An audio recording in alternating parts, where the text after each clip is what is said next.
Welcome to the Specialty Pharmacy Podcast. This Specialty Pharmacy Podcast is a collaboration with the National Association of Specialty Pharmacy, the NASP, and the Pharmacy Podcast Network. The mission of the National Association of Specialty Pharmacy is to improve specialty pharmacy practice by promoting continuing professional education and certification of specialty pharmacists, while advocating for public policies that ensure patient access to specialty medications. As the healthcare industry's leading podcast dedicated to the pharmacy profession, the Pharmacy Podcast Network is proud to bring our listeners the Specialty Pharmacy Podcast in partnership with the NASP. Welcome to another episode of the Specialty Pharmacy Podcast Show, part of the leading Pharmacy Podcast Network. I am your host, Christopher Kennedy.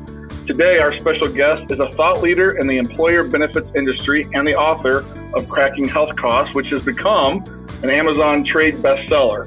I am pleased to introduce the former head of global benefit design for Wal-Mart, Tom Emerick. Tom, thank you for joining us. I've had you on the calendar here, and I've been eagerly awaiting this meeting, and I thought we would kick off by you sharing with the audience a little bit about who Tom Emerick is. Thanks, Christopher. I appreciate the chance to be on this podcast. Most of my career, I spent running benefit plans for very large corporations. British Petroleum. After that, I moved on to Burger King Corporation, and after that, it was Wal-Mart Stores, in charge of global benefits.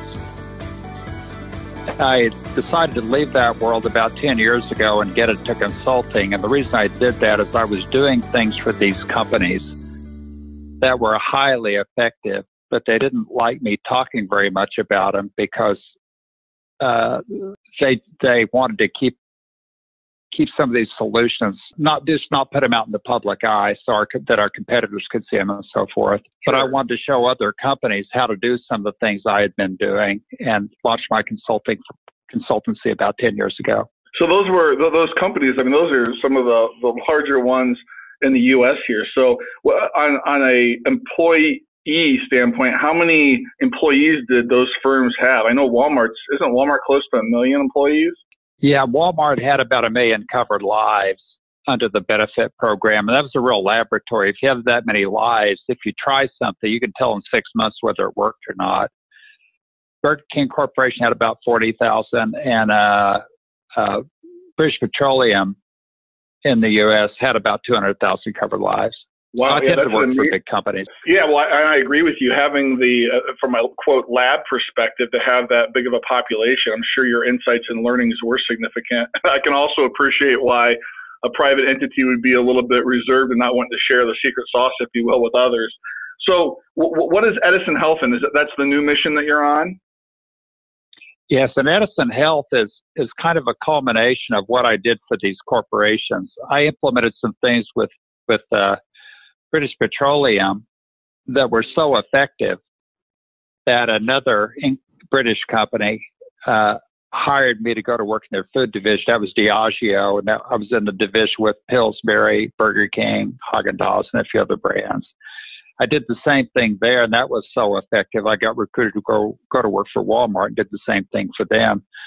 What I was doing was doing direct contracting with the best health centers in America for the people in the benefit plans. We're spending lots of money. In benefit plans today, about 6% of the members are spending 80% of the plan dollars.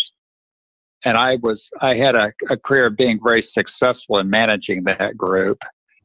And I've studied the outliers till the cows come home and have some insights I'm happy to share about those if you'd like for me to now. Yeah, just hearing that number that you expressed just then, right? So that's significant. When I think about a small population that consumes that many of the dollars, I think that'd be great for you to share a little bit more into some of the data behind that too.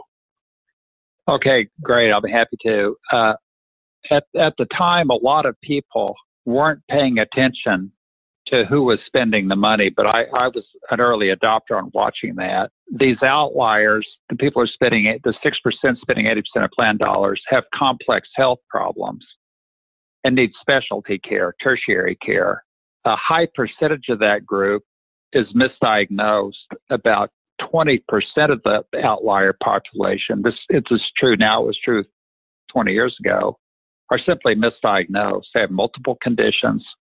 They're seeing multiple specialists who rarely talk to each other, and they get bad diagnoses. The other attribute about that makes them a target for companies to manage is that even if they're diagnosed correctly, a high percentage are getting treatment plans that are either completely flawed or suboptimal. About 40% of that group has flawed treatment plans. 20% are misdiagnosed altogether. That means on the misdiagnosis, it means a benefit plan for a company, about maybe 18% of the plan dollars are being spent to treat a condition that the employee really doesn't have.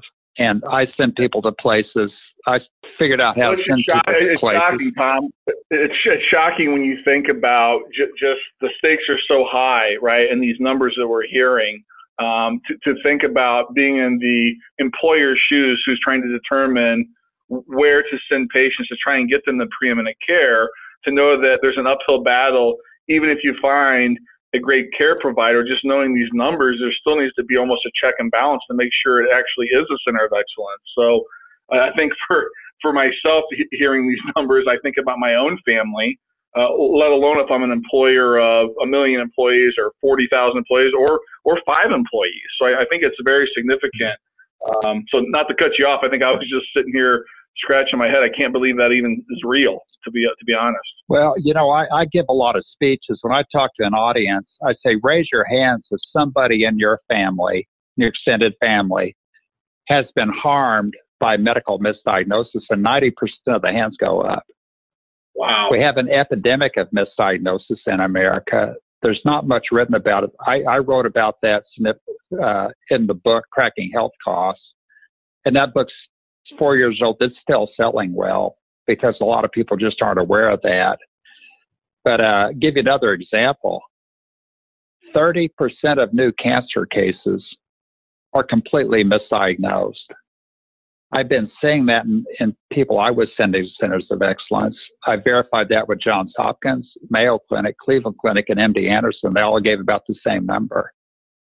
30% of the new cancer cases are misdiagnosed. They either don't have cancer, which I've seen that happen. They've misidentified the cell, which means the treatment's going to be wrong, the site, which means the treatment's going to be wrong, or the stage of the cancer. So wow. The other comment I wanted to make clear on this presentation is there are extreme differences between referral centers in America in terms of getting the diagnosis right for these outliers and giving them the right treatment plan. It's hard for me to exaggerate how extreme the differences are between where people get referred to and how well they do this kind of work. So I set about in my career finding the places that did the best job of it, like the Cleveland Clinic, Mayo Clinic, and others, and sending patients to them, and had a high rate of converting them from misdiagnosis, giving an accurate diagnosis, and then, in turn, the right treatment plan. Yeah, it's the cycle of care, right? If you start off on the wrong footing, for example, with the wrong diagnosis, not only are the outcomes impacted, but obviously from a cost perspective, that's dramatically impacted as well. I think that after we take this short break, we'll come back. I'd like to dig in a little bit deeper on this topic, and then really get into where you think things will be moving in the next 5 years, Tom. So we're going to take a quick minute and have a brief message from a sponsor. We'll be back right after this. Keycentrix has been leading and guiding the pharmacy industry for over 40 years. A forerunner of innovation and technology, Keycentrix more than delivers pharmacy software solutions to the ever-expanding complex network of healthcare. The heart of Keycentrix is dedicated to restoring patient health and promoting patient compliance by the continuation of care through pharmacy management. Keycentrix brings pharmacy management to a comprehensive level of understanding and precision unlike anything available in the industry. Keycentric's new Leaf RX pharmacy management software revolutionizes this opportunity for specialty pharmacy markets. New Leaf RX thinks like a pharmacist and a prescriber at the same time, while also providing the data needed for decisions from every other contributor in the healthcare ecosystem. New Leaf RX will lead to successful outcome-based processes, guaranteed. At the end of the day, Keycentric software packages have what every pharmacy has been looking for. New Leaf RX is the next level of pharmacy management systems. For more information and to experience a demo, visit keycentrics.com. All right, we're back. This is Christopher Kennedy with the Specialty Pharmacy Podcast Show. With me is Tom Emerick. And Tom, frankly, before we went to break, I'm still looking at these numbers that I've jotted down here as you spoke about them. And I got to know more about this, just I think even from a personal standpoint, when I do think about my family, it seems like there's an opportunity for tremendous growth when it comes to making sure patients have the best access to the best care. So I guess, in the next 5 years, as healthcare rapidly evolves, I think technologically we're seeing that. I think we're seeing it obviously in a government standpoint with how are we going to address healthcare more on our national stage. But from your standpoint as, a employer benefits expert, where do you see it going? So we know there's these issues that you've highlighted. What are the solutions? Well, where the direction I see it going is this. People need to use the standard Blues, United, Cigna, and Aetna plans for the primary and secondary care. But there's alternatives available for people that need that specialty care. And that's why I created a company called Edison Health. Edison Health is a culmination of what I did at these other companies for large employers. I went out and did standardized contracts with some of the best providers in America to do these things right. And I make that available to any company large enough to be self-insured. So their employees can get the same deals that Wal-Mart gets, Lowe's gets, Kohl's, Pacific Business Group on Health, GE, et cetera. Wow. They can get the same deal if you're big enough to be self-insured. And this kind of thing is going to be the future. That's 6%, right? Said in his book, and pardon me? So that 6%, are you focused on that 6% that is the kind of that outlier population, or does Edison Health impact all the employees within a group? No, Edison Health is a specialty service for these outliers, particularly in the cohorts that are most misdiagnosed and given the flawed treatment plan.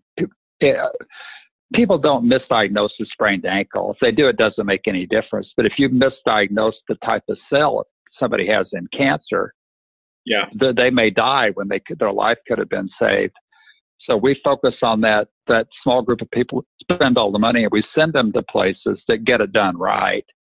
And the results with that have just been terrific. I did that for the big companies. Now I'm doing it for all companies. And it's just a way to make sure that companies aren't wasting a lot of money, spending money on people that are completely misdiagnosed. Yeah, from my perspective, Tom, I've had a lot of discussions with payers, actually, and I feel like there is a opportunity to really address some of these complex issues. And you see there's a lot of third parties in the market that will bring a piece of the puzzle there. So maybe you're good at the actual disease management side. Maybe you're good at the pharmacy aspect if you're talking from, obviously being here on the Specialty Pharmacy Podcast Show. Maybe you're a center of excellence when it comes to the surgical side. But I haven't yet seen a solution where if I'm a patient, I get to realize the benefit of that.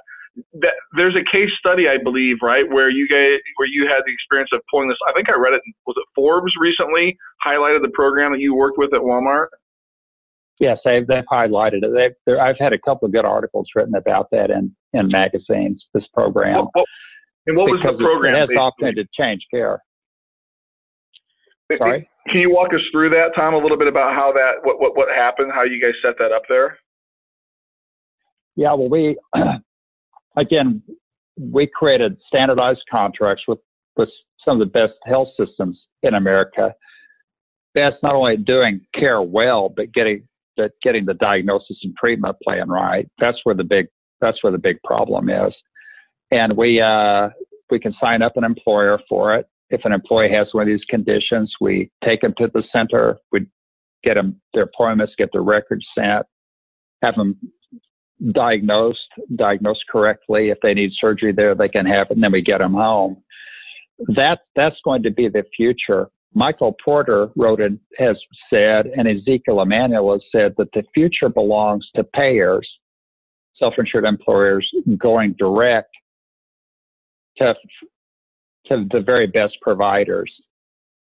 The big companies can do that. Walmart can do that. BP could do it. But it's hard for a company with 2,000 lives. You just can't go direct to those folks.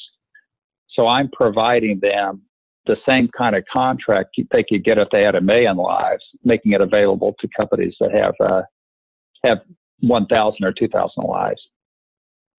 Well, you have my vote for that. Future. I think, yeah, and I think the core principle that I hear there is it's access to care for no matter what, seemingly the sizes of the company, that the employees will get access to that center of excellence type of care. I've seen that firsthand, the benefits of going to a place in which they perform 1,000 of the surgeries compared to maybe your local or regional hospital where they only do 3 or 4 a year. And, the driving force of outcomes and performance-based medicine, I feel like you're very much aligned with that. And I like to equate it. We just got done with another World Series. I feel like sometimes in healthcare, we're playing a ball game with no scoreboard. And one of my takeaways when researching Edison Health was you guys are a scoreboard as well. So you're highlighting those teams, if you will, of healthcare professionals that do keep score, and their performance is high enough that if you're going to go buy a shiny car, go buy the best shiny car at one of these centers of excellence. So I appreciate the insights there, Tom. Can you give us some perspective as I sit here, a part of a rare disease specialty pharmacy? I think a lot of our listeners would be curious as to your thoughts specific to pharmacy, where there's been a lot of highlight around the cost, right, of drugs. And somehow I think it gets lost that we do a lot more than just provide drugs, especially pharmacies. From your lens, though, and if you can go back to times in which you were managing some of these large employer groups, are there things that we could be doing to bring more value in your mind? I believe there are.